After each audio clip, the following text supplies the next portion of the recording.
लीजिए, देखिए the linear momentum of A particle, the linear momentum of A particle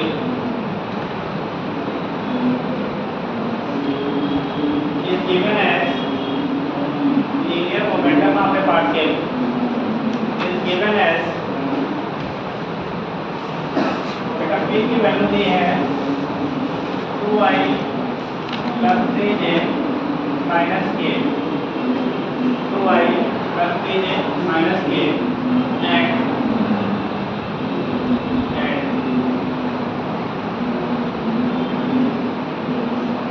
position vector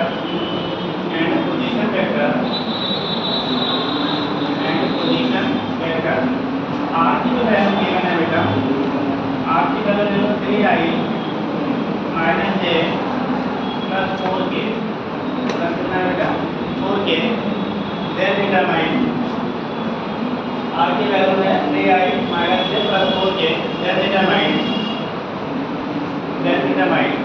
angular momentum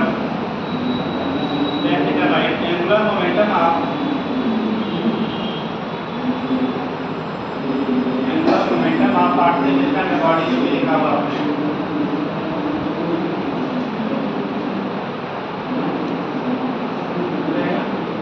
निकालिए जरा,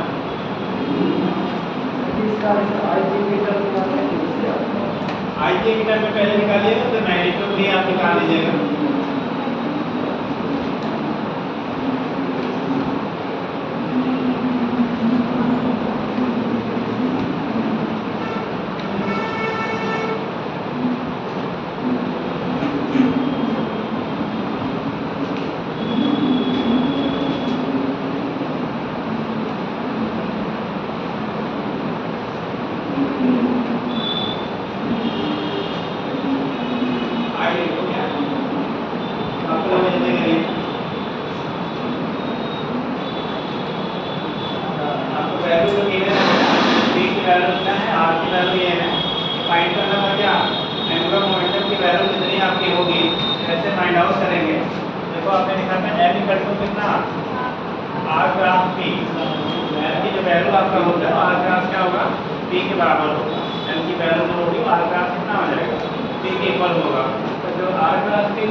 करना चाहें तो वेक्टर क्वांटिटी है तो उसे आप कैंसिल नहीं कर सकते हैं। क्या है? वेक्टर फॉर्म में है, एक x एक्सिस के नाम में, दूसरा y, तीसरा z के नाम है। अगर न्यूमेरिकल वैल्यू आपका होता तो हमारा मान क्या हो जाता? कैंसिल हो जाता। तो गलती से कहीं ऐसा ना हो कि न्यूमेरिकल वैल्यू सेम दे दिया तो उड़ा दीजिए। ठीक है, तो यहाँ पे बेटा कैंसिल आउट नहीं होगा। रीजन क्या है? आई में, जे में, अगला क्या है? के में है। अगर क्रॉस प्रोडक्ट आपने के बजाय डॉट प्रोडक्ट होता तो उस कंडीशन में उतना ही प्लस माइनस होता तो क्या कर लेते हैं हम लोग?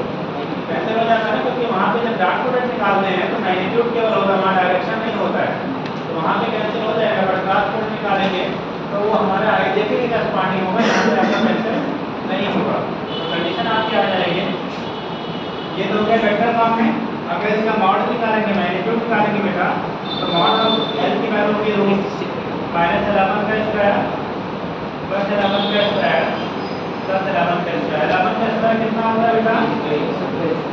1 to 1 1 to 1 1 to 1, ये माइनस का हो गया प्लस हो गया 6, तो आ गया √3 सेक्टर 3। अब इन्होंने कैलकुलेट किया फिर 19 पॉइंट कितना है बेटा? 05। ठीक, ये हो गया हमारा क्या? मीटर स्क्वायर इंटू सेकंड की पावर -1, यूनिट होगा केजी मीटर स्क्वायर सेकंड की पावर -1। तो यहाँ से डिटरमाइन कर लेते हैं कि अगर आपको निकालना है मैग्नीट्यूड तो वहाँ से फाइंड कर लेंगे। अगर वेक्टर फॉर्म में पूछा गया है ऑप्शन तो वहीं पे आपको देंगे। ठीक, लेकिन गलती एक चीज़ ध्यान रखेंगे, हमने यहाँ पे पहले b की वैल्यू दिया था, बाद में r की वैल्यू दिया था। गलती से p तो r मत कर लीजिएगा, उल्टा भी आपको कर रहा है, क्योंकि डायरेक्शन क्या होगा? फिर जो साइन प्लस आ रहा है वो माइनस हो जाएगा, जो माइनस आ रहा होगा वो प्लस आ जाएगा। तो कंडीशन है डायरेक्शन चेंज आपका हो जाएगा। इसलिए वहाँ पे आप ध्यान रखेंगे जब वेक्टर प्रोडक्ट जब भी निकालेंगे तो इसका किसके साथ प्रोडक्शन टास्क पढ़ते हैं, टास्क का तो क्या लिखते हैं? आर कहाँ से अब किया क्या सा आर कहाँ से अब आप पढ़ते b = r ओमेगा, तो वेक्टर फॉर्म में लिखेंगे क्या? ओमेगा इंटू आर की आर इंटू ओमेगा। b = क्या होता है? आर ओमेगा या omega into r? R omega. तो वो चीज़ें आप ध्यान रखेंगे कौन सा किसके बीच में प्रोडक्ट निकालना है। ठीक है, चलिए छोटा लड़का आगे लिखिएगा, कर लेंगे आप इस टाइप का। आपको एंगुलर मोमेंटम के टर्म में भी पढ़ाया गया, बताया गया था रिलेशन करना है इक्वल टू आई ओमेगा, लिखा है ना? करो क्या था?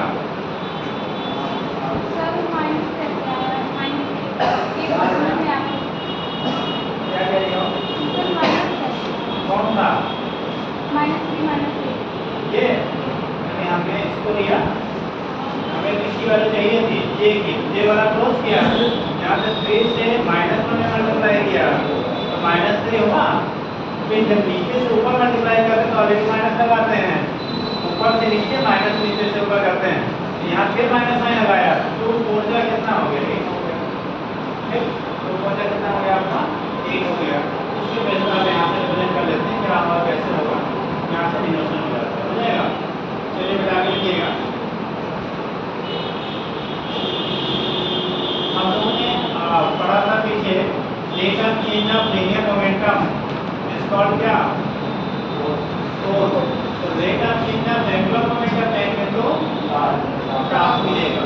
ठीक, मैं चाहे पॉइंट करके लिख लीजिएगा।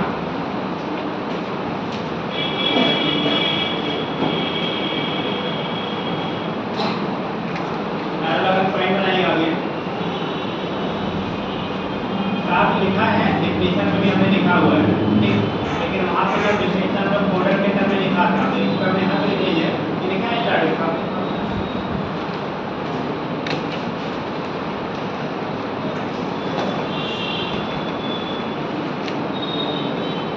लिख लीजिए, टर्म में भी लिख लीजिए बेटा, लिखिएगा। अगला पॉइंट कर लीजिएगा। बोले the rate of change of angular momentum,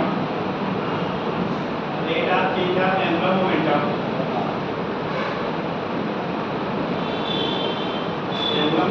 is equal to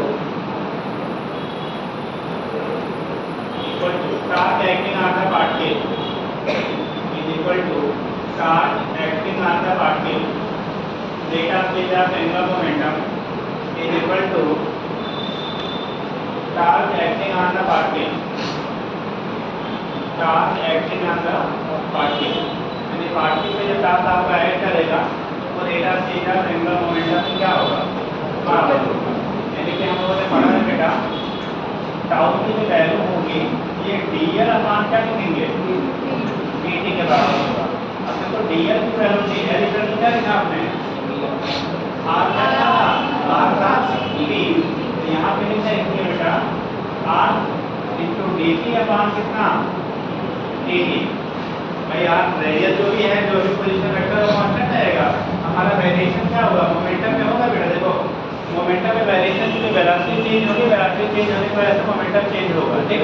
तो मोमेंटम में चेंज हो रहा है और rate of change of linear momentum को हम लोग क्या कह लेते हैं, क्या कहेंगे बेटा, फोर्स। ये होगा r प्लस कितना, यही वैल्यू हमारा टाउ की क्या मिल जाता है, बराबर। अगर यहाँ से निकालेंगे एंगुलर मोमेंटम दिया है और टाइम के साथ उसका वेरिएशन दिया गया है, अब अगर इसमें कितना टार्क एक्ट होगा तो आप उस फार्मूले को यूज करके फाइंड आउट कर लेंगे, या आसपास बस या तो पीछे हमने ये में पढ़ा रखा है, ठीक। तो जो भी क्वांटिटी आपको गिवन रहेगी उसके बेस पे वहाँ से आप फाइंड आउट कर लेते हैं। दूसरा चीज़ होता है, अगर इसी को हम रिमॉडिफाई कर लें, लेकिन करके निकालना पड़ेगा आई इंटू ओमेगा, होता है ना। एक रिलेशन ये हो गया, आप करके दूसरा लिखिएगा टाउ इक्वल टू dl की वैल्यू होगी i इंटू डी ओमेगा।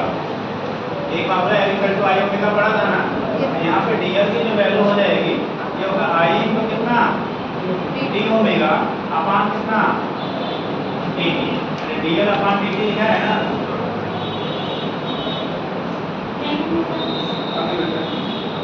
ये हो जाएगा dl अपॉन dt ले रहे हो और l की वैल्यू i ओमेगा के बराबर होता है, तो हम बोलेंगे i moment of inertia constant होगा, जो वेरिएशन होगा एंगुलर वेलोसिटी में होगा, लेकिन i into D omega upon कितना, dt।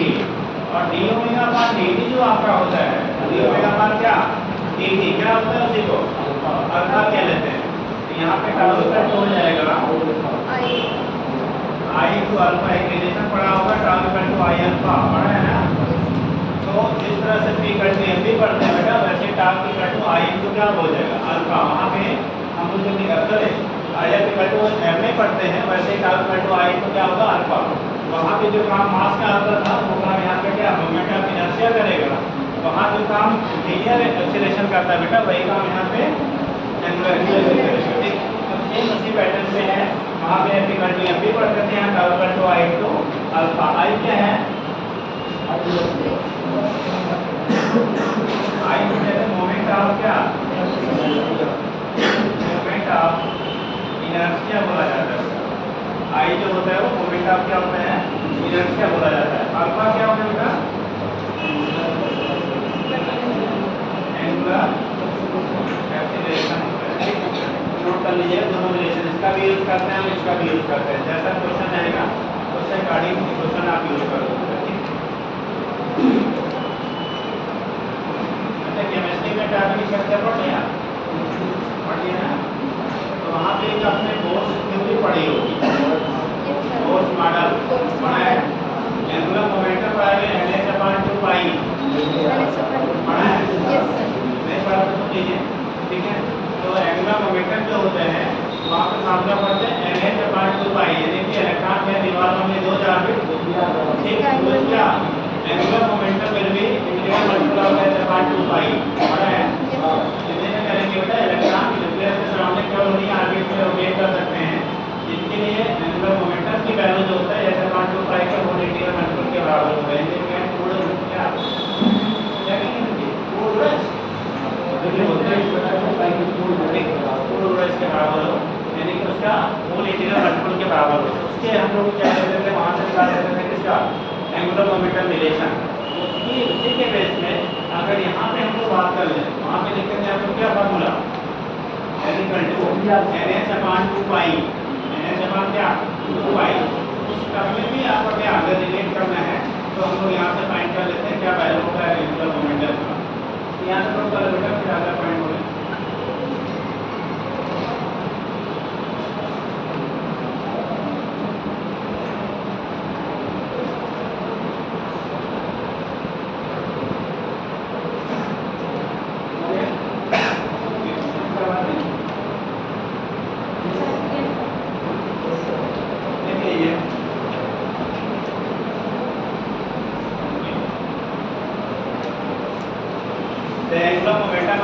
Particle, the angular momentum of A particle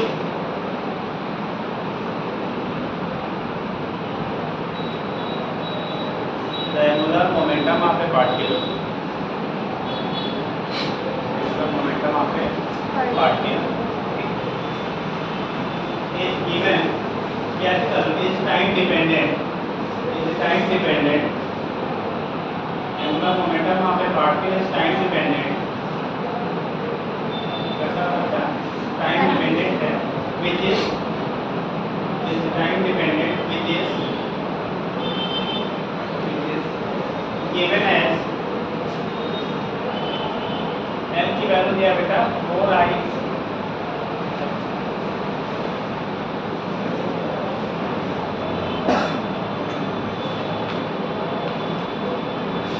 4t square plus 5t plus 8, ठीक।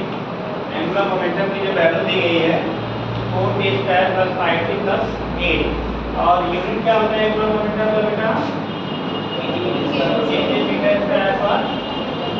इतना दिया गया है मीटर का पर सेकंड लिखेगा। Then determine charge acting on the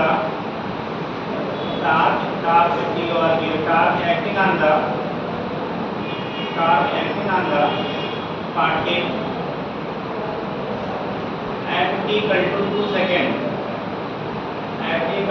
seconds, and also decided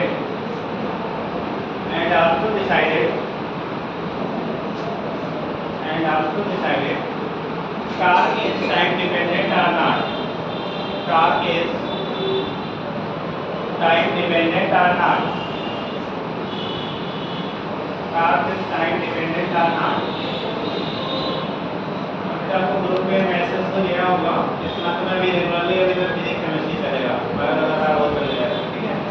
इधर कंटिन्यू जो है इस मंथ में फिजिक्स केमिस्ट्री क्लासेस होंगी, फिर आगे शेड्यूल जैसा चेंज होगा मैसेज दिया होगा, आपको कोई इन्फॉर्मेशन मिला होगा, तभी कंटिन्यू फिजिक्स केमिस्ट्री जाएगा, ठीक। अब थोड़ा पढ़ के आएगा ये, देखो ये आपके लिए है, बाकी हमारे डिपार्टमेंट से पढ़ाना हम पढ़ा देंगे, ठीक है। गवर्नमेंट डिपार्टमेंट से पढ़वाना पढ़वा दे रहे हैं, बट बाकी आप सीख कर नहीं पाओगे तो पढ़ के आओगे, और आज आपको तभी मिलेगा जब रिजल्ट आएगा, है ना। चलिए निकालिए, हो गया, जल्दी करो बेटा।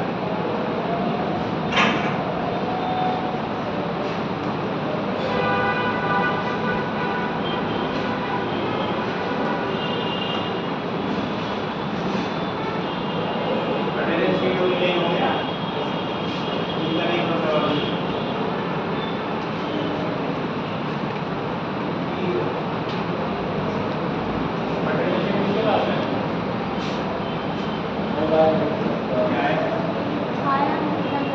पास कर दिया, इसका हो गया अभी कितना आ गया बेटा 21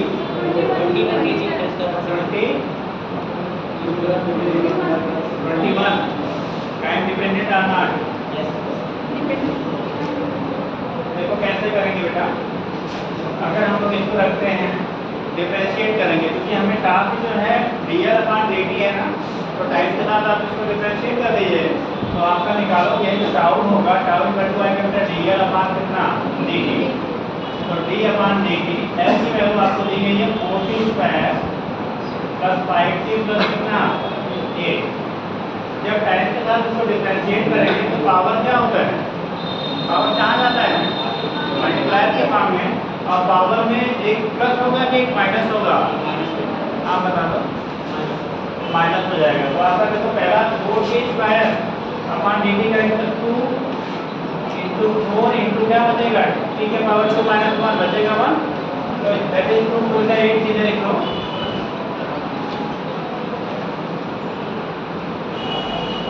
ये हो गया आपका 8t, और यहाँ पे क्या होगा 5t के पावर 1 है तो 1 आगे मल्टीप्लाई करेंगे 5 ही रह जाएगा, और t के पावर 1 माइनस 1 0, तो बचेगा आपका बेटा 5। यानी कि जो टाउ के लिए रिलेशन बना हमारा, टाउ का टू आ गया 8t प्लस 5। अब यहाँ पे क्योंकि टाउ के क्वेश्चन में आपको टाइम फैक्टर आ रहा है, ठीक, इसका मतलब टाउ टाइम डिपेंडेंट है, यानी टाइम चेंज होने के साथ साथ आर की वैल्यू हमारी चेंज होगी।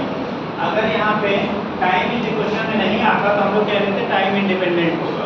ठीक, कोई भी रिलेशन खाली यहीं नहीं बोला था, जहाँ भी ऐसा पूछा जाएगा आपको टाइम डिपेंडेंट आना तो आप उसके लिए इक्वेशन डिस्क्राइब कर लीजिएगा। ठीक है, वो चाहे इंटीग्रेशन पे मिलना डिफरेंशिएशन पे मिलना, क्या क्वांटिटी पूछी जा रही है वो डिसाइड करेगा। तो उसका जो रिलेशन आएगा अगर उसमें टाइम फैक्टर आ रहा है इसका मतलब वो क्वांटिटी टाइम के साथ का चेंज होगा। अगर टाइम फैक्टर नहीं आ रहा तो हम बोलेंगे टाइम इंडिपेंडेंट होगा। ठीक, दूसरा अब हमें कितने पूछा गया था, कितने पे 2 सेकेंड, यानी 2 सेकेंड टाइम पे आपको क्या होगा प्रेडिक्शन उसका टाइम की वैल्यू कितनी होगी, 2 सेकेंड टाउ की वैल्यू का 8 × 2 प्लस कितना, यहाँ तो टाइम फैक्टर है नहीं 5, तो 5 × 2 = 16, 5 कितना 21, तो टाउ की वैल्यू आ गई 21 डिफरेंट कितना, तो जो टाइम हो गया टाइम डिपेंडेंट हो गया और मैग्नीट्यूड जो उसका 21 डिफरेंट क्या हो गया आपका बराबर हो गया। चलेंगे तो सिंपल सा कंडीशन टाइप पर डिजाइन होता है। ठीक है, तो अगर ऐसा बनता है तो आप कर लीजिएगा।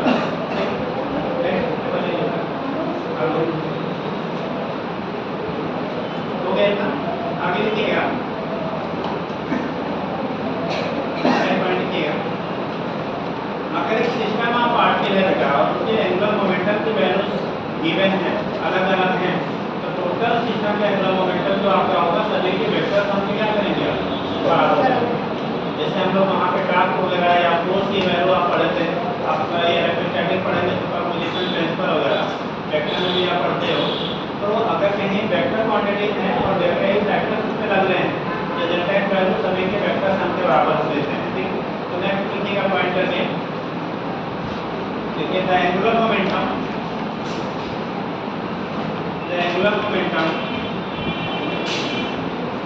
आप सिस्टम ऑफ पार्टिकल नहीं कॉन्सेप्ट, अगर नेक्स्ट पॉइंट है क्वेश्चन नहीं बेटा, the angular momentum of the system of particle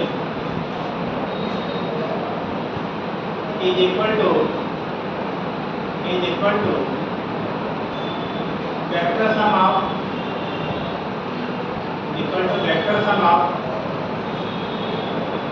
angular momentum of each particles, angular momentum of each particles equal to vector sum of angular momentum of each particles। यहाँ से मालूम अगर आपको अलग अलग क्या पार्टिकल्स हैं उनके angular momentum L1 L2 L3 L हैं तो टोटल जो एंगुलर मोमेंटम होगा बेटा पूरा सिस्टम में लगने वाला वेक्टर L की जो वैल्यू होगी vector L1 plus vector L2 plus vector L3 plus dot vector Ln, अगर n पार्टिकल से मिलकर बना सिस्टम बना हुआ है तो सभी का रिजल्टेंट एंगुलर मोमेंटम होगा वो उनके सभी के वेक्टर सम के बराबर होगा। अगर ग्रुप आप जैसे मान लो सभी लोग पार्टिकल्स हैं और मान लो मैंने एक्सिस में आपको ले लिया सराउंडिंग आप रोटेट हो रहे हैं तो उसका एंगुलर मोमेंटम होगा। अगर एंगुलर मोमेंटम अगर पूरे सिस्टम का निकाला जाए तो उस कंडीशन में सभी इंडिविजुअल की वजह से एंगुलर मोमेंटम होगी उनके वेक्टर सम के बराबर होगा। ध्यान रखना है अलजेब्रिक सम नहीं करेंगे, जहाँ वेक्टर क्वांटिटी होगी आगे जहाँ वेक्टर सम करेंगे। ठीक, पॉइंट नोट कर लीजिएगा। वैसे जनरली कहना है if system is made up of n particles, if system is made up of n particles, if system is made up of n particles having system is made up of n particles having angular momentum L1 L2 L3 dot Ln, इनके side नहीं हुए बेटा, इनका भी side नहीं हुआ है,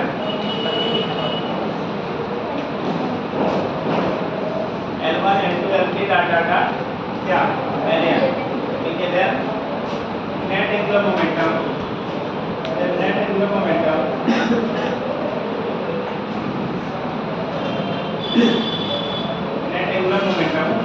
equal to लिखा हुआ बेटा नोट कर लीजिए। ये मालूम इसका आ रहा है कि मेरा डायरेक्ट आ रहा है,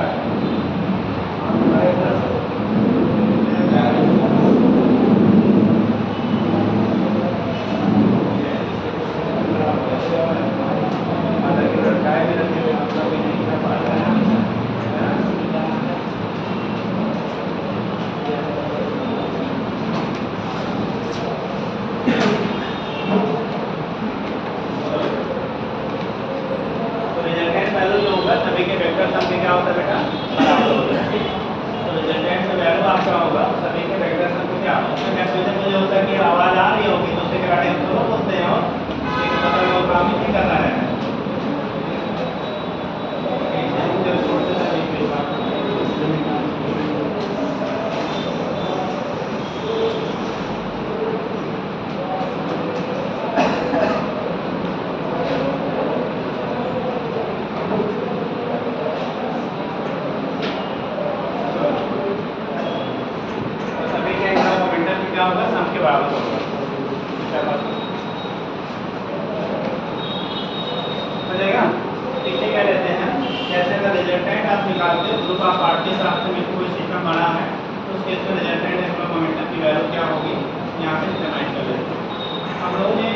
जब वहाँ लीनियर मोमेंटम पढ़ते थे तो कंजर्वेशन ऑफ लीनियर मोमेंटम आपने पढ़ा था।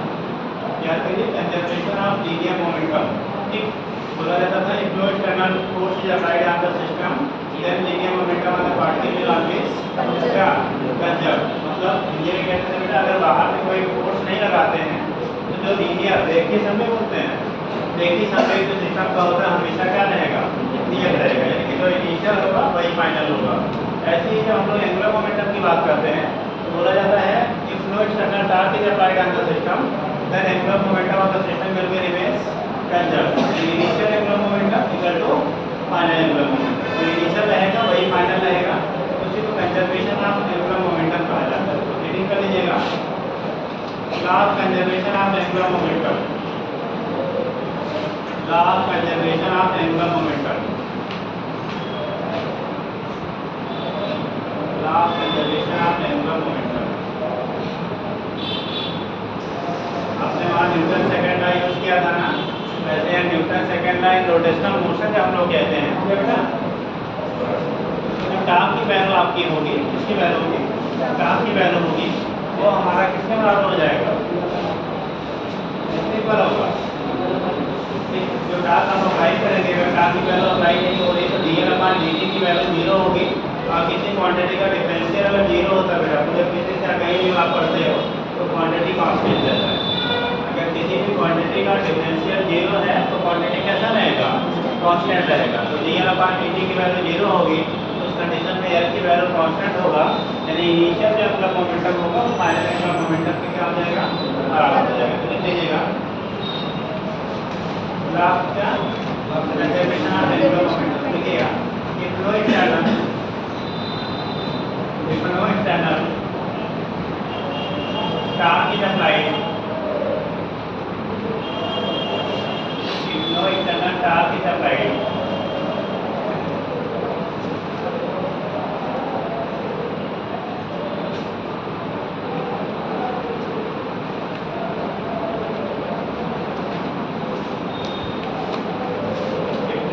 torque is applied on system, on particle system, on particle system, no external torque is applied on particle system, then angular momentum of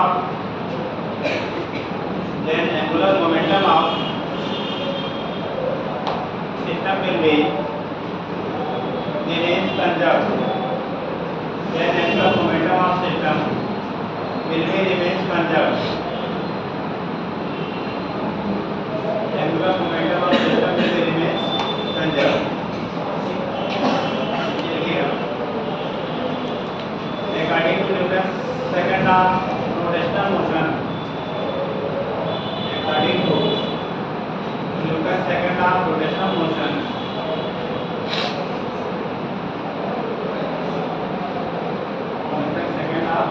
rotational motion इसको tau की जो value आपकी होगी बेटा ये dl/, क्या होगा जैसे वहाँ पे याद इक्वल टू dp/dt हम लोग पढ़ते थे ट्रांसलेशनल मोशन में, ऐसे ही रोटेशनल मोशन में टाउ इक्वल होगा dl/dt। ठीक, अब बोला गया अगर इसकी वैल्यू 0 है बाहर से कोई टाउ नहीं लगाया जा रहा है, लेकिन टाउ की वैल्यू क्या लिया टाउ इक्वल टू 0, कोई टाउ आप बाहर से एक्सटर्नली नहीं अप्लाई कर रहे हो जो dl/dt की वैल्यू होगी वो क्या रहेगी 0, या कह लो dl की जो वैल्यू होगा वो क्या रहेगा 0। एल का वैल्यू जो होगा वो कांस्टेंट होगा।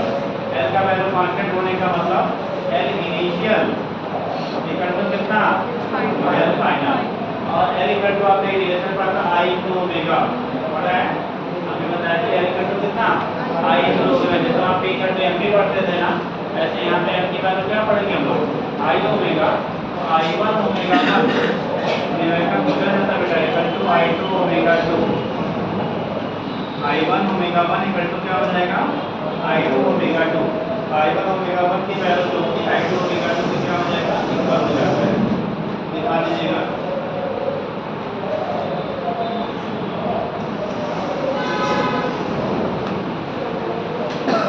आई one omega one equal to I two omega to.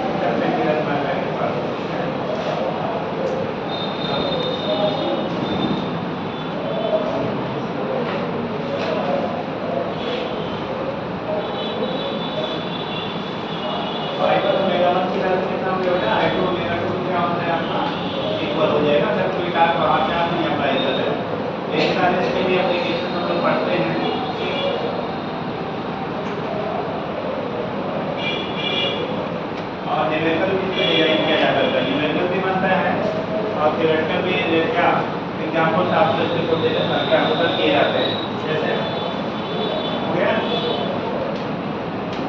Condition लगता है कि अगर कोई एक कंडक्ट आप नहीं अप्लाई किया जाता किसी एक सिस्टम पे और सिस्टम विवाद कर रहा है, क्या कर रहा है, विवाद कर रहा है, तो उस कंडीशन में अगर उस बॉडी जैसे मान लो कोई है एक रिवॉल्विंग टेबल पे, आपने बोर्ड वाले को पढ़ा होगा, बोर्ड वाले बुक में डायग्राम आपका होता है कि कोई चाहे लड़की हो लड़का हो बुढ़ा है जब उस पर एक्स वाई जेड, अगर वो रिवॉल्विंग टेबल पे खड़ा है बेटा, एक कंडीशन में है ओपन हैंड, दूसरा क्लोज हैंड बोलते हैं, ठीक। या तो उसमें ओपन हैंड कंडीशन में हो, फिर बाद में हाथ को क्या कर ले, पास कर ले, या विदाउट आप डंबल हो, बाद में डंबल ले ले। मतलब कोई भी एक फैक्टर ऐसा हो जो उसके जिसको इसकी वैल्यू मोमेंट ऑफ इनर्शिया की वैल्यू को चेंज करे। अब मोमेंट ऑफ इनर्शिया दो तरह से चेंज हो सकता है। जैसे मान लो अपने हाथ ओपन करके खड़े थे यूँ, अभी जब हमें ओपन हैंड कंडीशन में है तो हमारे मोमेंट ऑफ इनर्शिया ज़्यादा होंगे, या जब क्लोज हैंड कंडीशन में होंगे तब ज़्यादा होगी। हाथ उठाना है, अगर आप ओपन हैंड कंडीशन में हो, जैसे हाथ को ऐसे ओपन कर लिया आपने, ठीक, ऐसे नहीं कि ऐसे कर लिया, ऐसे ओपन नहीं यहाँ बोलेंगे, यहाँ ऐसे ओपन बोलेंगे, ठीक। तो अगर हमने हाथ को ओपन कर लिया इस कंडीशन में, तब मोमेंट ऑफ इनर्शिया हमारा ज़्यादा होगा, या जब हम क्लोज करेंगे, हाथ से करेंगे, तब मोमेंट ऑफ इनर्शिया की वैल्यू ज़्यादा होगी। हाथ उठाइए, अपना नाम पूछे तभी सोचोगे अच्छा यही वाला है कि दूसरा है। कितने लोग बताएंगे, हाथ उठाइए।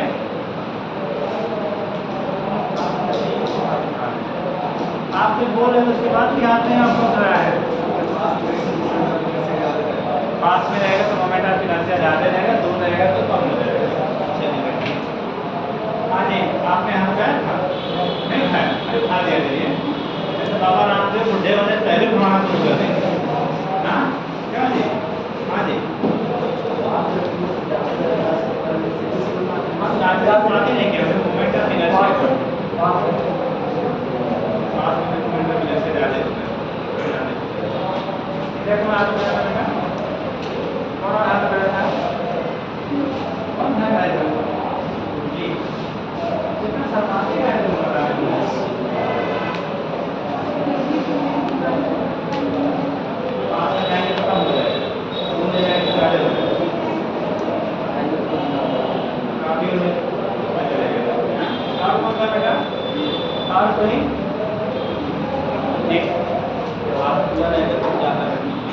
खुला रहेगा तो ज़्यादा रहेगा, पास रहेगा तो कम रहेगा। बैठिए, अच्छा रीजन बताओगे, ये तो कह रहे पास रहेगा तब ज़्यादा रहेगा, या दूर रहेगा तो ज़्यादा होगा। तब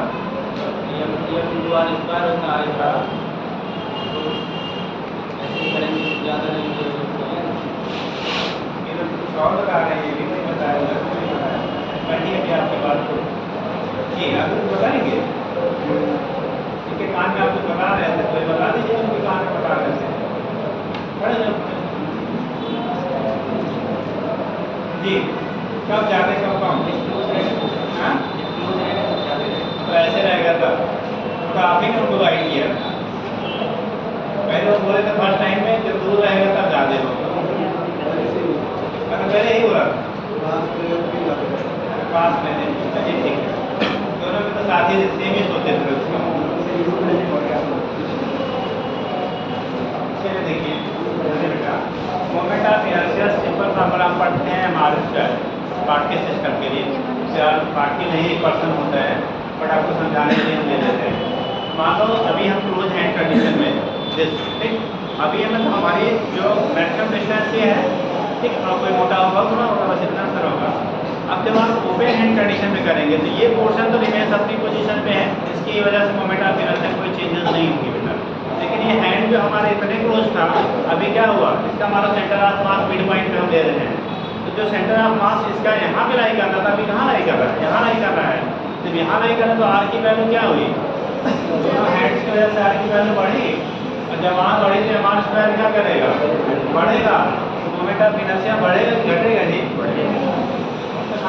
लगा दिया भाई। अगर हम लोग देखिए पहले क्लोज हैंड कंडीशन में है, हमने ओपन हैंड कंडीशन किया। जब ओपन हैंड कंडीशन किया तो हमारा मोमेंट ऑफ इनर्शिया, पहले ये हाथ हमारे दोनों पास में, अभी क्या हुए, दूर हुए। इतना पोर्शन जो दूर हो रहा है इसकी डिस्टेंस बढ़ रही है एक्सिस से, जब इसकी डिस्टेंस बढ़ेगी तो इसकी वजह से इस पोर्शन की वजह से हमारे स्क्वायर की वैल्यू क्या करेगा, पहले की तुलना बढ़ेगा, और जब बढ़ेगा तो मोमेंट ऑफ इनर्शिया क्या होगा, बढ़ जाएगा। ठीक, मोमेंट ऑफ इनर्शिया क्या करेगा, बढ़ जाएगा। अब मोमेंट ऑफ इनर्शिया बढ़ने से समझे कि नहीं, अरे कुछ गया दिमाग में, लेकिन इधर निकल जाएगा जल्दी खुले में, है ना। ठीक, उस केस में क्या होगा, मोमेंट ऑफ इनर्शिया बढ़ जाएगा बेटा जब ओपन हैंड कंडीशन में। ठीक, एक कंडीशन ये बनता है। दूसरा पूछा डंबल, और डंबल है सपोज है, ठीक, ये वाटर दे दो बेटा, अगर वाटर हमारे पास है, सपोज ये डंबल कंडीशन होता है। डंबल में क्या बनता है, एक कंडीशन ओपन हैंड को क्या करके बनाते हैं, दूसरा वाला डंबल कंडीशन बनाते हैं। वहाँ पे डंबल है, ठीक, हमने पहले नेकेड हाइट थे, मतलब कोई डंबल वंबल नहीं लिया, हमने ओपन हैंड कंडीशन में थे। मोमेंट ऑफ इनर्शिया जो भी एक्स रहा हो ये था, बाद में हमने दोनों हाथों में एक डंबल ले लिया।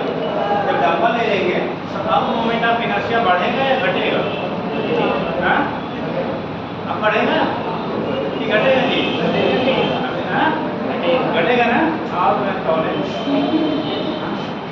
अरे जैसे हम पहले खाली ऐसे हाथ लेके खड़े हुए थे, ठीक, तो जो भी मोमेंट ऑफ इनर्शिया मेरा रहा होगा, ये दो हमने डंबल लिया, डंबल का कुछ मास है, मास है, तो उसकी वजह से हमारा स्क्वायर बढ़ेगा नहीं जी, तो मैं घटा रहा था, बात ही वही कहानी।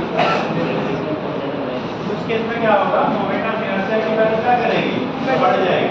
और जब मोमेंट ऑफ इनर्शिया बढ़ेगा, अगर बाहर से एक्सटर्नल टार्क की वैल्यू 0 है, तो टार्क अगर 0 हमारा टार्क की वैल्यू 0 है, इसका मतलब I1 omega 1 equal to I2 omega 2 होता है। पहले जो एंगुलर वेलोसिटी रही होगी, ठीक है, उसके रिस्पेक्ट में जब आप चाहे ओपन हैंड करेंगे या डंबल ले लेंगे तो आपकी एंगुलर वेलोसिटी क्या करेगी, बढ़ेगी या घटेगी, बढ़ेगी या घटेगी, बढ़ेगी। आप बना दो क्या, अरे अभी क्या बोला, मान लो I1 की वैल्यू I1 की value 2 kg into metre square था जब हम क्लोज हैंड कंडीशन में थे, ठीक, और बाद में इस समय ओमेगा 1 की जो वैल्यू था ये मान लो 5 रेडियन पर सेकेंड था, ठीक, 5 रेडियन पर सेकेंड था। I1 की वैल्यू 2 kg मीटर स्क्वायर के बराबर था। बाद में जो हमने क्या किया, हैंड से ओपन कर लिया, सपोज I2 की वैल्यू जो हो गया ये 2.5 kg इनको क्या हो गया, मीटर स्क्वायर हो गया।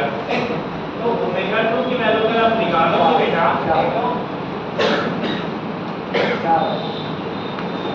आपने फार्मूला क्या पढ़ा, I1 omega 1 equal to I2 omega 2 होता है।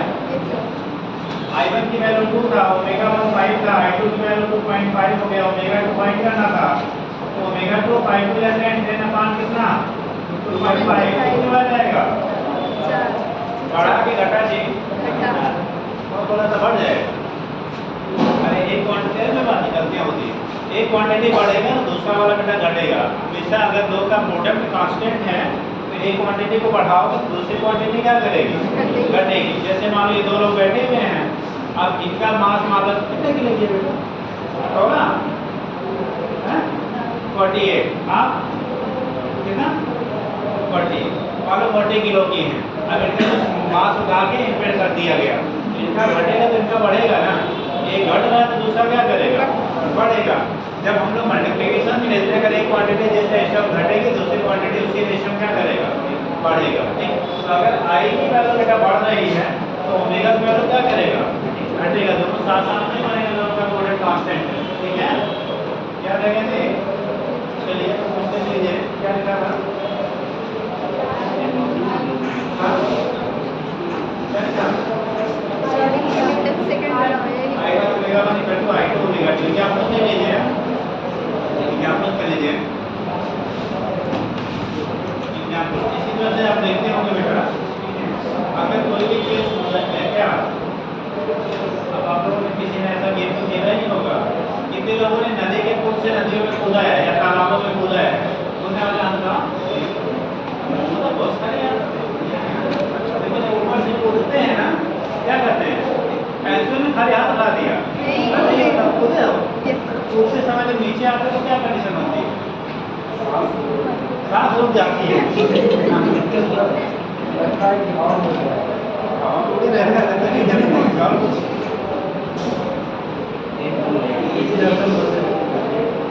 ये सारी चीजें इंटरनल है। एक्सटर्नल क्या होता है? हाँ मुझे बताया, ये कुछ और ही बता रहे हैं, होता वो सब है, लेकिन हम जो पूछ रहे हैं वो यहाँ वाला क्वेश्चन नहीं बता रहे बैठे। हाँ जी, नहीं गिरने से पहले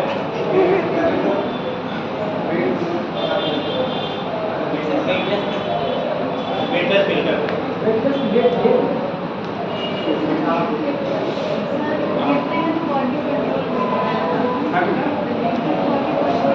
रहता कंट्रोल में रहता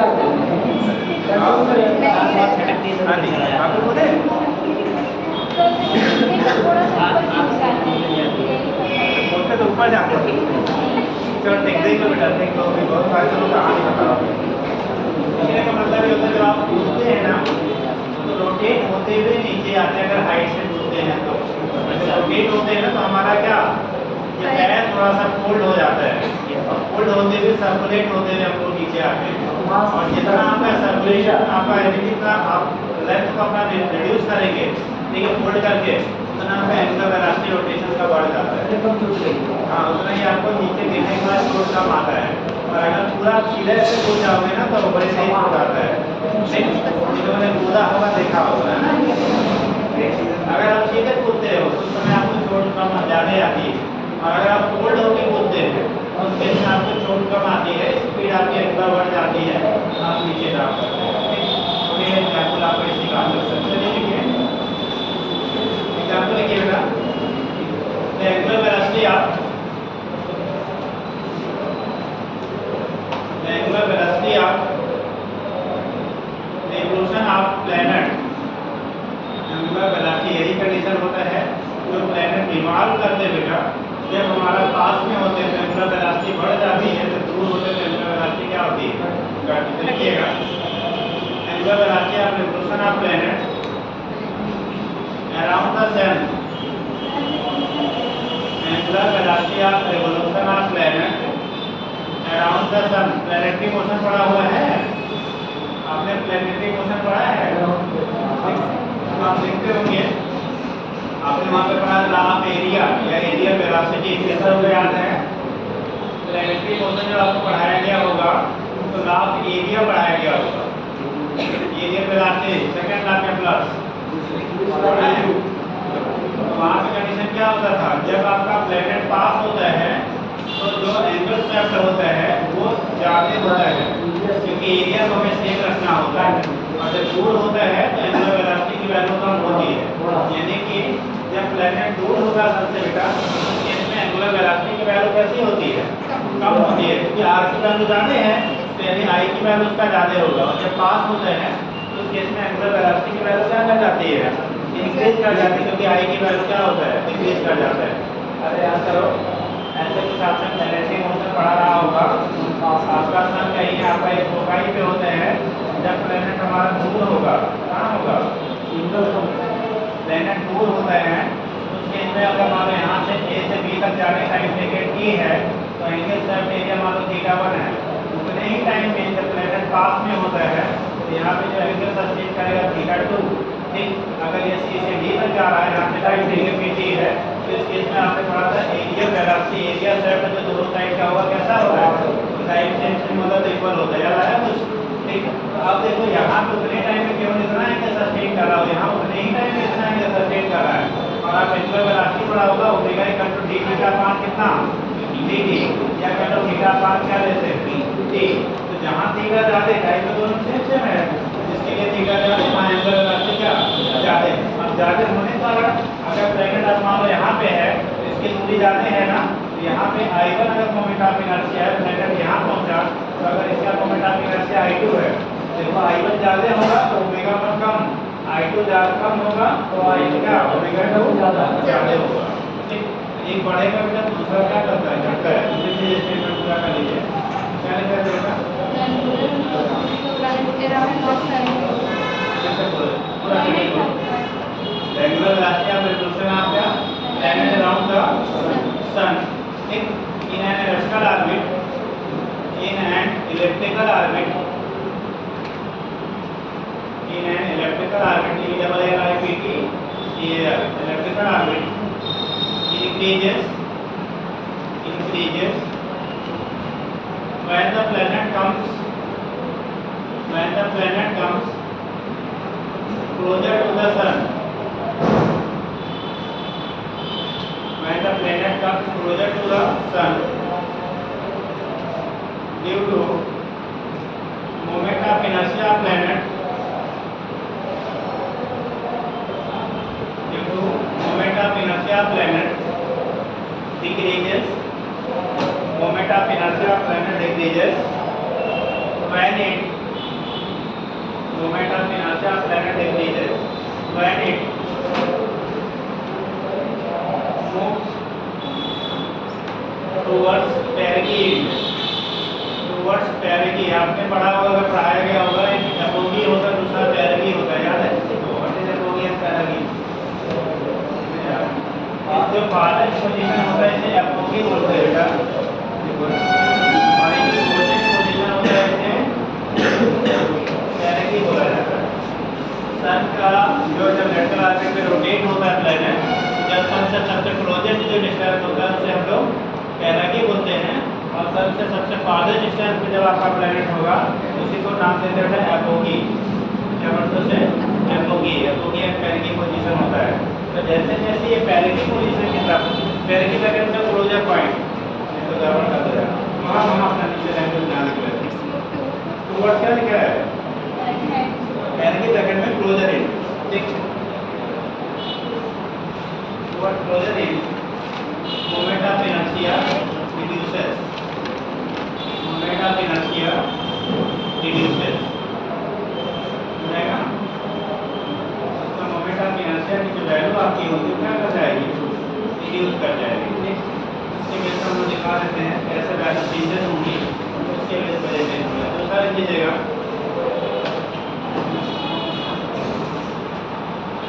मैंने पर्सन डिवॉल्विंग, मैंने person डिवॉल्विंग with the help of a rotating platform, with the help of a rotating platform, with the help of a rotating platform, with the help of a rotating platform, when person is in open hand condition, समझ ना, open hand, is in open hand condition,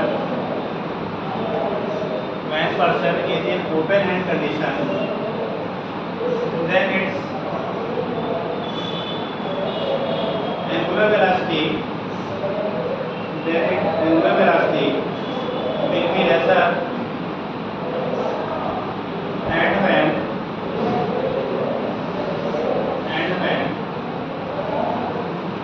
in closer hand condition, पास में जो रखिएगा बेटा, in closer hand condition, angular velocity increases, due to moment of inertia due to decrease in moment of inertia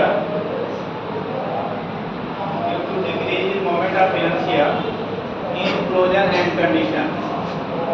Decrease in moment of inertia in closure hand condition. Closure hand condition में moment of inertia की value क्या होने की वजह से decrease करने की वजह से क्या मोमेंट ऑफ इनर्शिया क्या हो रहा है आपका घट रहा है, इसलिए एंगुलर वेलोसिटी क्या होती है बढ़ जाती है। ये केस आपका होता है, इसकी बेस पर आप निकाल सकते क्या होगा कैसे होगा।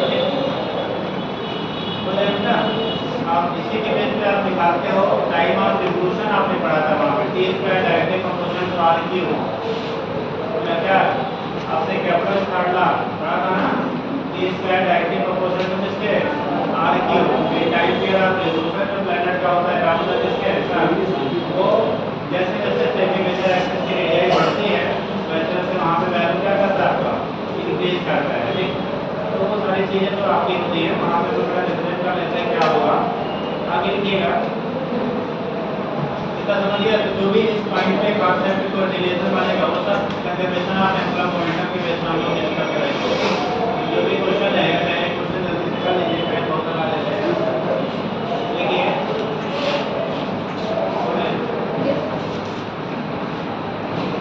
ऐसे डायग्राम देख लीजिए। एक मेरा डिस्क है रेडियस 50 सेंटीमीटर है। रेडियस कितना है 50 सेंटीमीटर है। ये अपने एक्सिस पे 5 रेडियन पर सेकंड के एंगुलर वेलोसिटी से रोटेट हो रहा है। कितने से 5 रेडियन पर सेकंड के एंगुलर वेलोसिटी से इसका रोटेशन हो रहा है। 5 रेडियन पर सेकंड से रोटेट हो रहा है अबाउट 4 एंगल से। ये फ्लो एक्सटर्नल टार्क यानी टाउ एक्सटर्नल की जो वैल्यू दिया जा रहा है वो 0 है। इससे कोई एक्सटर्नल टार्क अप्लाई नहीं किया जा रहा है तो उस कंडीशन में पूछा किया जा रहा है कि जब एक्सटर्नल टार्क आपका अप्लाई नहीं होगा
with angular velocity 5 रेडियन पर सेकेंड, एंगुलर वेलोसिटी 5 रेडियन पर सेकेंड। देखिएगा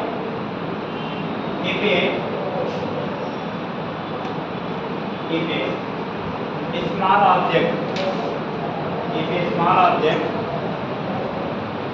of mass 500 gram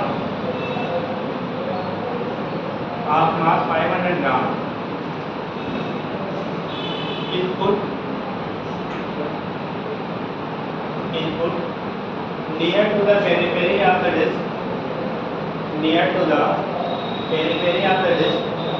gently मतलब बहुत आराम से रखा गया, जिसकी वजह से वहाँ पे बाकी और फैक्टर्स अफेक्टेड ना, जेंटली। ठीक, लिखिएगा देन डिटरमाइन, जेंटली करो, gently as shown in figure करो, gently as shown in figure, gently as shown in figure.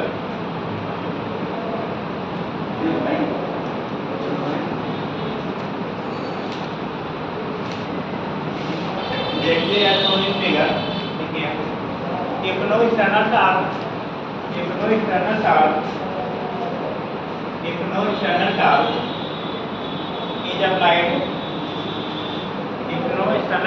applied on the disc, then determine final angular velocity। मतलब जब हम इसको ऑब्जेक्ट को रख देंगे इस पे, उसके रखने के बाद आपकी इसकी एंगुलर वेलोसिटी कितनी हो जाएगी वो निकालना है। पहले 5 रेडियन पर सेकेंड था, बाद में कितना हो जाएगा वो वैल्यू में कैलकुलेट करना है। जल्दी से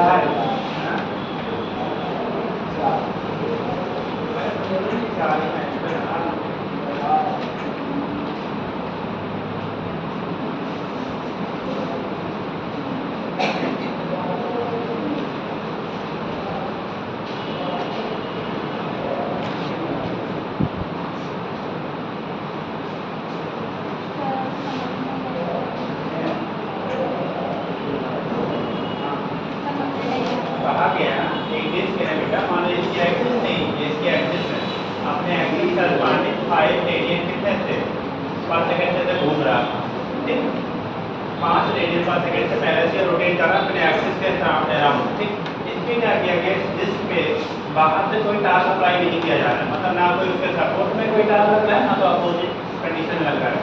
एक छोटा सा कोई बॉडी रखा गया जो इसकी टर्मिनल यानी कि जो इसका सर्कमफेरेंस इसको टच करता हुआ एक दूसरा ब्लॉक रखा गया जिसका मास कितना दिया गया 500। जब 500 ग्राम पर उसमें ब्लॉक रखोगे ना तो अब क्या होगा, मोमेंट ऑफ इनर्शिया की वैल्यू पूरे सिस्टम की बदलेगी। जब मोमेंट ऑफ इनर्शिया बदलेगा तो एंगुलर वेलोसिटी भी क्या करेगा, बदल जाएगा। वही आपको निकालना है, I1 omega 1 equal to I2 omega 2 लगा के। लेकिन लगाते समय ध्यान रखिएगा कितना 20 रेडियन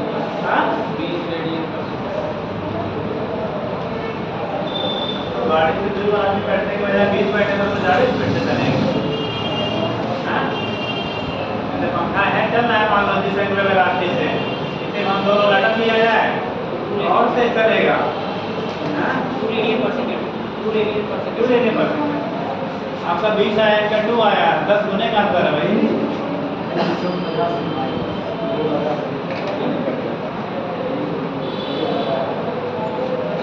जी आया 0.5 और होगा बेटा ये 2 आया। अच्छा आपसे जो 4 आ रहा है, 2.5 आ रहा है, 2 आ रहा है और 20 आ रहा है। इतने ऑप्शन आए और लोग का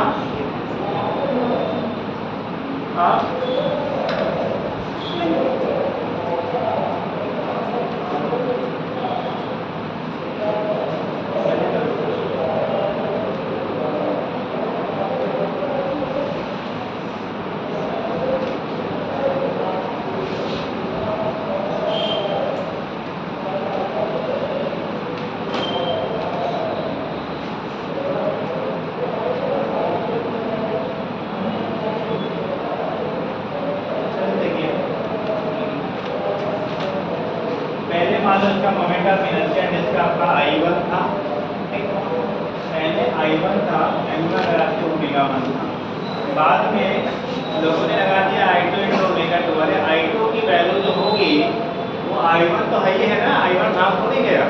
ठीक, उन्होंने खाली डायरेक्शन का ब्लॉक का लगा दिया, I2 को I1 में उड़ा दिया। अरे उसी को ऊपर उसको रखा गया है, जैसे रोटेट हो रहा फैन, इसमें कुछ हमने पत्थर रख दिया तो फैन का जो अपना मोमेंट क्या है, इनर्शिया है, वो तो रहेगा। बाकी जो रखेंगे उसकी वजह से मोमेंट ऑफ इनर्शिया क्या करेगी, बढ़ेगी। तो I2 की वैल्यू होगा I1 प्लस I इंटू कितना, ओमेगा।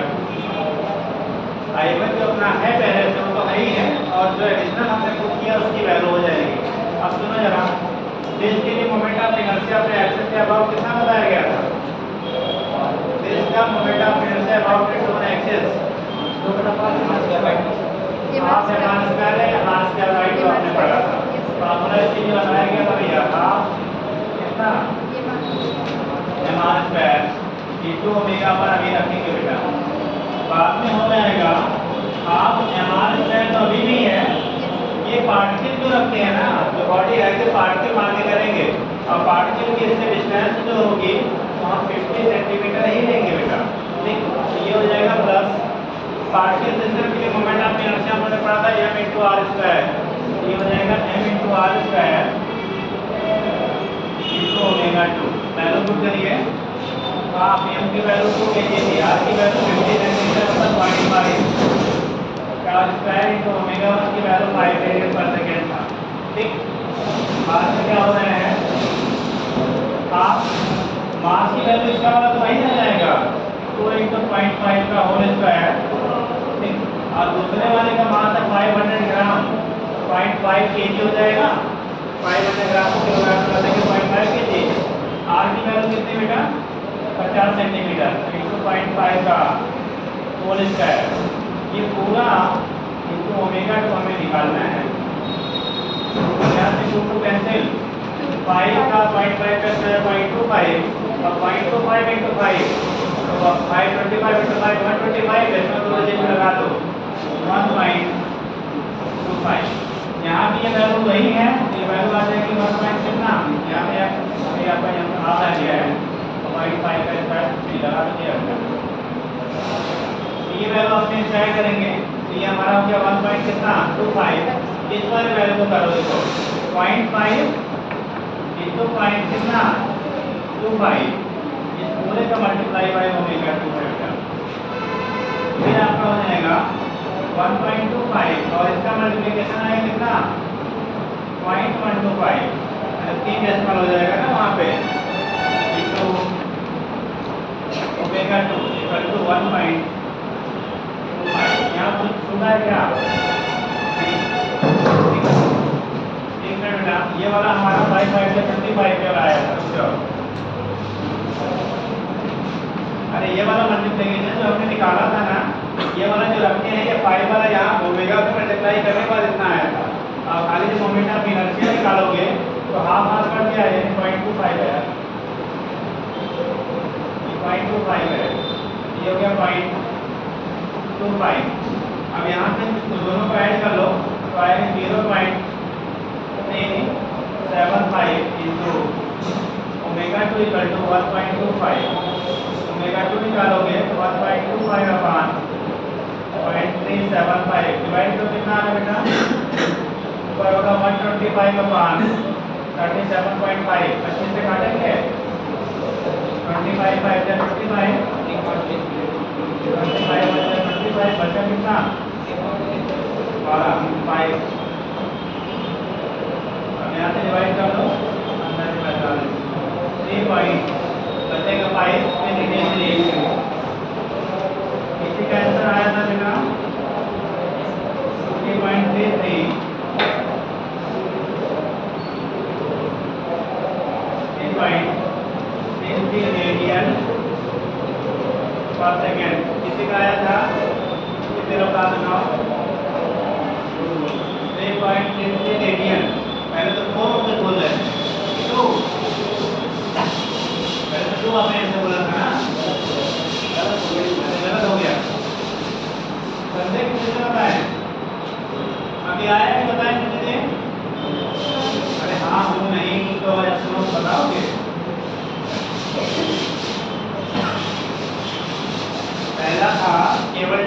बेटा, और जब केवल डिस्क था तो डिस्क 5 रेडियन पर सेकंड से रोटेट हो रहा था। बाद में हमने इसमें ब्लॉक रख दिया, जब ब्लॉक को रखेंगे तो उसकी वेलोसिटी घटेगी ना, और घटने के कारण क्योंकि मोमेंट ऑफ इनर्शिया क्या करेगा, बढ़ेगा। तो पहले केवल अपना डिस्क की वजह से मोमेंट ऑफ इनर्शिया था, अब ये डिस्क की वजह से moment of inertia plus block का मोमेंट ऑफ इनर्शिया, दोनों को आपने ऐड कर दिया, तो बाद में ये टोटल आई का काम करेगा। तो आई एक into omega 2 i2 into omega 2 और i1 इंटू ओमेगा 1 की वैल्यू यहाँ पे पुट करके निकाल लिया था।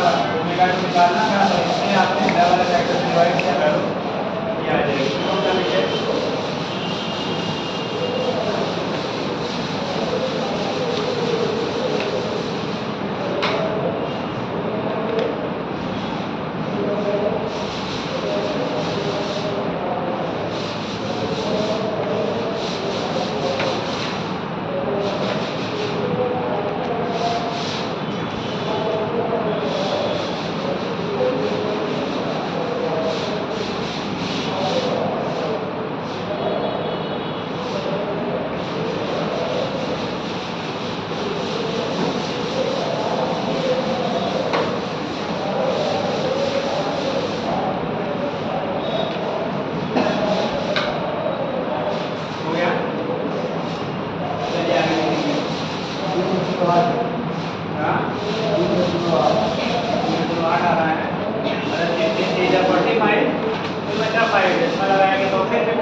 नेक्स्ट डिवीजन चलेगा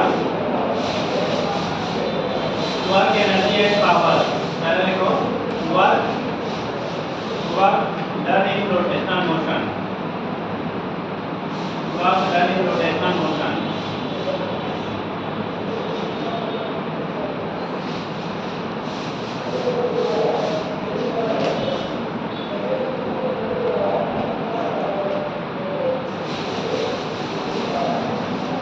work done in rotational motion. बेटा कोई बॉडी का रोटेट हो रही तो वर्क डन कैसे निकालेंगे?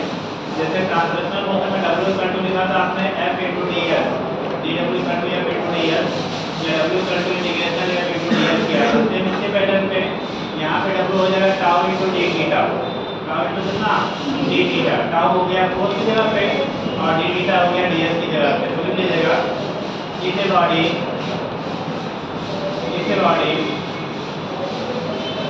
is initially at rest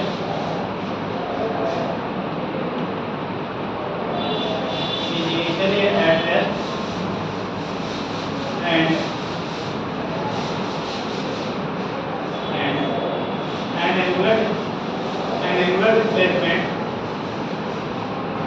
angular displacement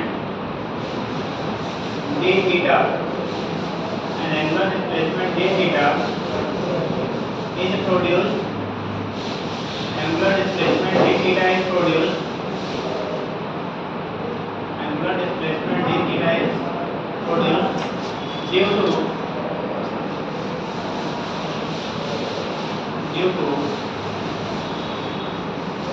torque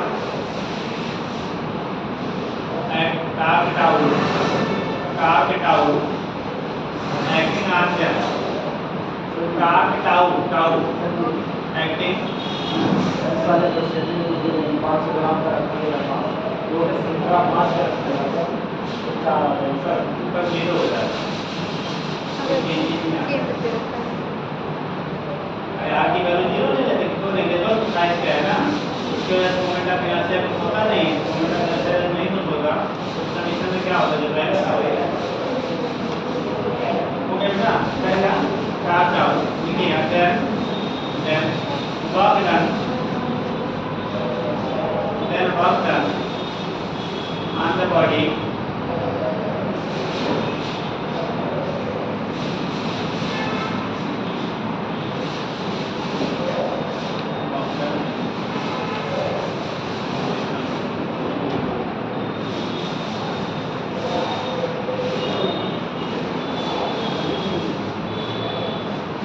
यहाँ पे जो वर्क डन होगा बेटा, डी डब्ल्यू की वैल्यू की टाउ इनटू कितना डी थीटा, टाउ इनटू क्या होगा डी थीटा के बराबर होगा। अब अगर इंटीग्रेट करेंगे तो W की वैल्यू हो जाएगी इंटीग्रेशन टाउ इनटू कितना डी थीटा। अब जो भी टाउ आपको गिवन है, जो एंगुलर डिस्प्लेसमेंट दिया रहेगा, उसका हम लोग क्या करेंगे, प्रोडक्ट करके वैल्यू फाइंड करेंगे कितना वर्क होगा। कोई बॉडी अगर रोटेट हो रही है तो उस केस में कितना उस पर वर्क होगा वो डिपेंड करेगा प्रोडक्ट ऑफ क्या, टॉर्क एंड एंगुलर डिस्प्लेसमेंट। जैसे आप प्रोडक्ट आपको एक लीनियर डिस्प्लेसमेंट कहते थे, ऐसे यहाँ पे product of torque into angular displacement के प्रोडक्ट के बराबर होगा। यानी कि ये इक्वेशन सिमिलर टू कैसे है, ट्रांसलेटिव मोशन में W equal to F into ds। इसी को आप एनालॉगस कहते हैं। एक बार तो क्वेश्चन पूछा गया था which is analogous to this. Analogous मतलब जो सिंगल आपका इक्वेशन मिल रहा है दूसरी जगह पे, तो यहाँ पे आपका ये एनालॉगस को कितना होता है, W equal to F into ds। ठीक, याद रखिएगा। ये तो कंडीशन हो गया हमारा, ऑब्जेक्ट कैसे फाइंड करेंगे। अब यहाँ पे आपको अगर दिया गया है टाउ की वैल्यू गिवन है और थीटा की वैल्यू गिवन है, तो मल्टीप्लाई करके आप निकाल लेंगे। ठीक, दूसरा रखिएगा kinetic energy. Kinetic energy in rotational motion, kinetic energy in rotational motion. अगर बॉडी बेटा रोटेट हो रही है तो उसकी काइनेटिक एनर्जी कितनी होगी, kinetic energy in rotational motion. ठीक, हम लोगों ने ट्रांसलेटिव मोशन पढ़ते थे, kinetic energy half mv square पढ़ा था।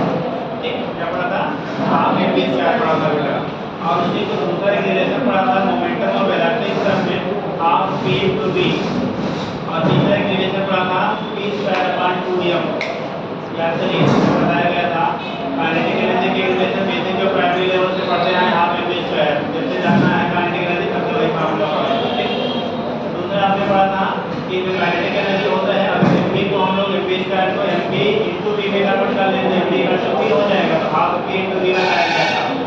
और तीसरा बोला गया था अगर काइनेटिक एनर्जी और मोमेंटम में रिलेशन तीसरा मास के टर्म में ट्रांसफर नहीं होता है तो k equal to p square upon 2m पढ़ा था। ठीक, जिस तरह से हम लोग ट्रांसलेशनल मोशन में तीन रिलेशन पढ़े थे, वैसे यहाँ पे हम लोग रोटेशनल मोशन में भी पढ़ेंगे। वहाँ पे हाफ mv स्क्वायर था, यहाँ पे हाफ i ओमेगा स्क्वायर हो जाएगा। जो वहाँ हाफ mv स्क्वायर था बेटा, वही यहाँ पे क्या लिखेंगे हम लोग, m की जगह पे i, v की जगह पे omega, half i to omega square. वहीं से कंपेयर कर लो, बाकी चीजें याद हो जाएंगी। दूसरा वहाँ पे पढ़ा था हाफ p इनटू v, यहाँ पे होगा हाफ p की जगह पे क्या l। वहाँ लीनियर मोमेंटम को p से, यहाँ एंगुलर मोमेंटम को m से दिखाते हैं, तो हाफ l इनटू ओमेगा हो जाएगा। वहाँ पे पढ़ा था p स्क्वायर बाई 2m, यहाँ पे होगा बेटा l स्क्वायर अपॉन 2i, क्योंकि जो मास का काम वहाँ था वहाँ यहाँ पे मोमेंट इनर्शिया करता है। तो सिंपल इक्वेशंस हमारे मिलते हैं, बस b की जगह पे ओमेगा ले लेना, p की जगह पे आप l ले लेना, m की जगह पे आप i ले लेना। ठीक, तो उसकी जगह पे रिलेट करो, फार्मूला आपका रोटेशनल मोशन का मिल जाएगा। लिख लीजिएगा energy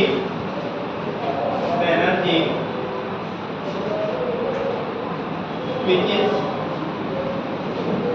is associated in the body, which is associated in the body, the energy which is associated in the body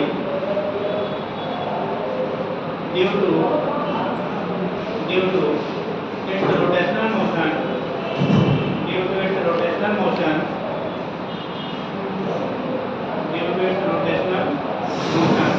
is called, due to its rotational motion is called, due to its rotational motion beta, due to its rotational motion is called rotational kinetic energy, is called rotational kinetic energy, is called rotational kinetic energy। Rotation क्या होगा, kinetic energy. और ये बेटा similar to हम लोग क्या analogous तो क्या होता है, काइनेटिक एनर्जी और ट्रांसलेशनल मोशन। लेकिन ये इक्वेशन जब लिखोगे बेटा, या it is analogous to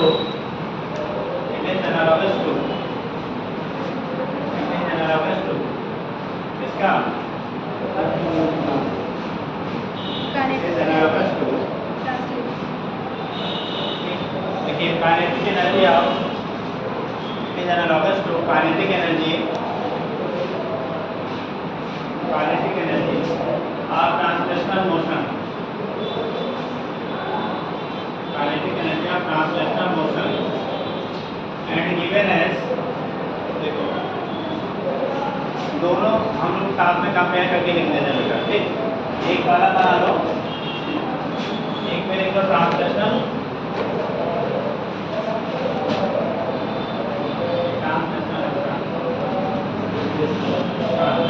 kinetic energy और दूसरा लिख दो रोटेशनल काइनेटिक एनर्जी। देखो बेसिक फार्मूला हमने पढ़ा था यहाँ पे कि E half mv square, kinetic energy half mv square के बराबर होता है। इसी को कंपेयर यहाँ करेंगे कि E हाफ मास की जगह पे क्या मोमेंट ऑफ इनर्शिया, ओमेगा की जगह पे क्या कितना है। दूसरा बेटा आपने पढ़ा था कि देखो mv स्क्वायर को लिख सकते हैं mv into v और mv की जगह पे लिख सकते हैं p, तो ये हो जाएगा हाफ v into v। यहाँ पे लिखेंगे कि ये रोटेशनल है बेटा, के ई आर से दिखा दो, इसे ट्रांसलेशन के ई टी से दिखा लेते हैं। इसकी वैल्यू हो जाएगा हाफ एल इंटू कितना ओमेगा। यहाँ पे लीनियर मोमेंटम है, वहाँ पे एंगुलर मोमेंटम ले लेंगे। यहाँ लीनियर वेलोसिटी था बेटा, वहाँ एंगुलर वेलोसिटी ले लोगे। और तीसरा में क्या बोला बेटा, के ई की वैल्यू टी स्क्वायर बाई कितना, ये पहले बताए जा चुके हैं, टी स्क्वायर बाई 2m। अब आप उपस्थित करके नहीं याद करना।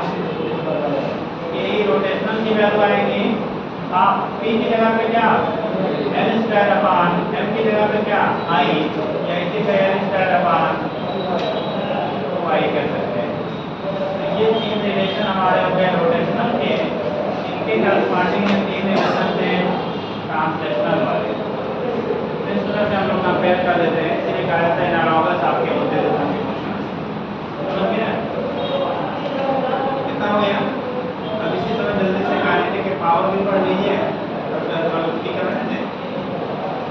पढ़ लीजिए पावर पढ़ लीजिए, खत्म हो जाए। क्वेश्चन पे कर लीजिएगा फिर बताते हैं। देखिएगा पावर,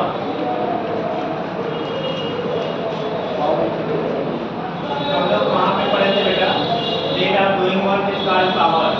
यहाँ पे कहते rate of change of kinetic energy is called power. इसका rate of change of kinetic energy is called क्या power.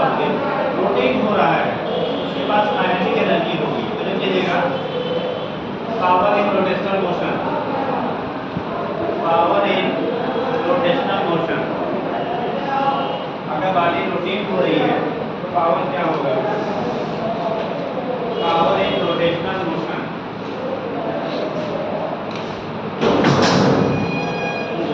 Power in rotational motion, power in rotational motion. देखिएगा ये रोटेशनल मोशन, इन रोटेशनल मोशन देखो बेटा, इन rotational motion rate of change of kinetic energy, rate of change of kinetic energy, rate of change of kinetic energy is called, rate of change of kinetic energy is called power. Rate of change of kinetic energy is called power. नीचे लिखिएगा P equal to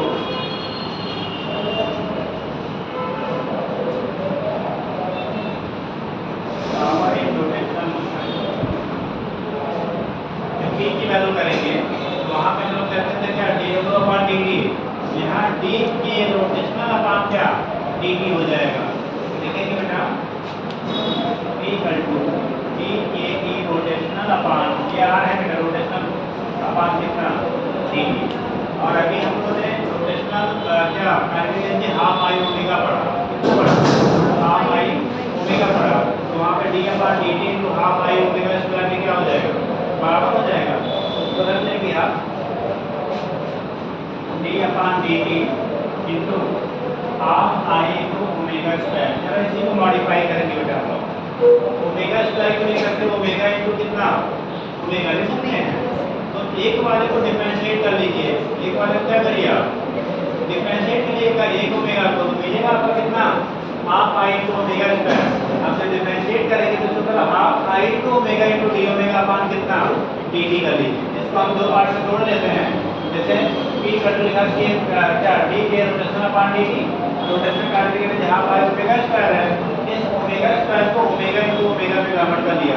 इसी को हमने थोड़ा सा change कर लिया बेटा, हाफ आई इंटू ओमेगा को अलग कर लो into D omega upon D T को एक साथ में ले लो, कोई दिक्कत नहीं।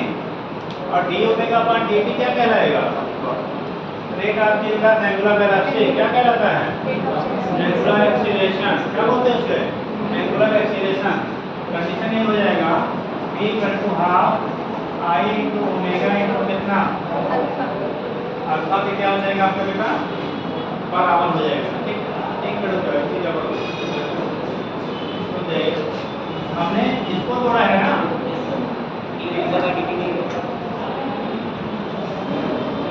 हमने ये पावर कहाँ से हाफ कहाँ से आता था, जब हम लोग उसको इंटीग्रेट कर देते और यहाँ फिर से डिफरेंशिएट कर लिया तो पावर क्या होगा कि ऊपर तो आएगा वो कैंसिल हो जाएगा, तो बचेगा बेटा I into omega into D omega upon क्या होगा डी टी। ये हमारा जो पाई आया पाई था तो ये पावर आ गया क्या हो जाएगा फिर कैंसिल हो जाएगा। तो कंडीशन हमारा क्या मिल रहा है आई omega into D omega upon D T, और ये D omega upon D T जो होगा उसी को हम लोग क्या कह लेंगे अल्फा कह लेंगे। तो लिख लीजिएगा e की वैल्यू हो गई आई ओमेगा इंटू अल्फा, और आई इंटू अल्फा इक्वल टू हम लोग कहते हैं क्या टाउ होता है। इसी को हम लोग अगर उसके टर्म में कन्वर्ट करना चाहें तो टाउ इंटू कितना आ जाएगा बेटा भाई आई इंटू अल्फा इंटू ओमेगा है, और आप टाउ की वैल्यू क्या होती है टाउ की वैल्यू क्या बना था आई इंटू अल्फा, तो आई अल्फा क्या टाउ देंगे तो आई इंटू ओमेगा हो जाएगा। इसी को हम लिख सकते हैं आ करके p equal to I into alpha into omega, और इसकी जगह पे आप लिख लीजिए क्या टाउ, तो p equal to tau into omega. याद करो वहाँ पे एक रिलेशन आया था p equal to f into b, power जो होता था फोर्स इंटू वेलोसिटी के प्रोडक्ट से बराबर होता था। उसी के तरह पानी के रिलेशन आपको यहाँ पे मिल जाता है, हो जाएगा। तो पावर हो गया आपका टाउ इंटू ओमेगा के प्रोडक्ट के बराबर होगा। अगर वेक्टर फॉर्म में लिखेंगे वहाँ पे आप वेक्टर लगा दीजिएगा, वेक्टर फॉर्म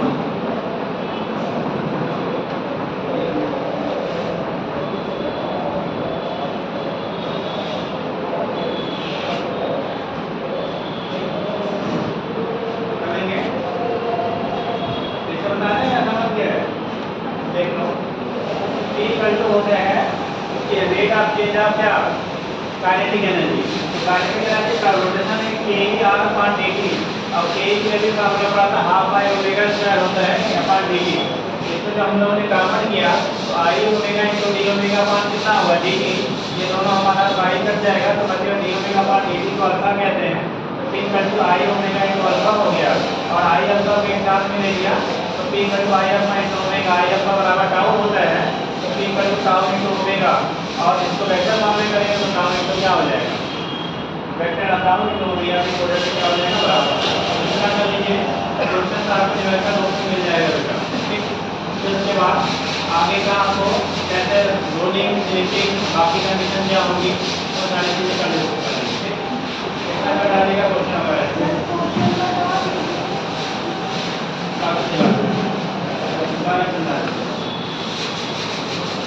समझ आए थे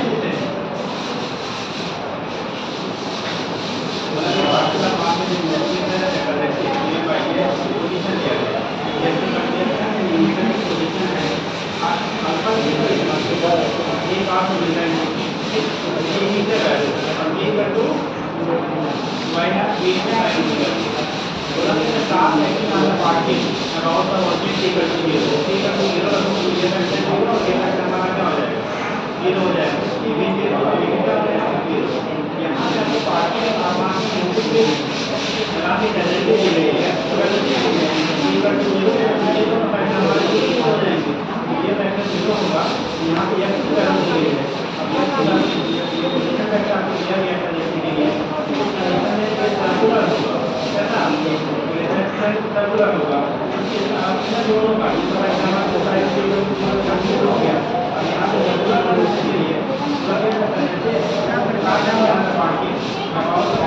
कोशिश के बाद आपको करना होगी और जो टाउ होता है एफ को क्या होता है टाउ का एफ को होता है यहाँ की संख्या ले लो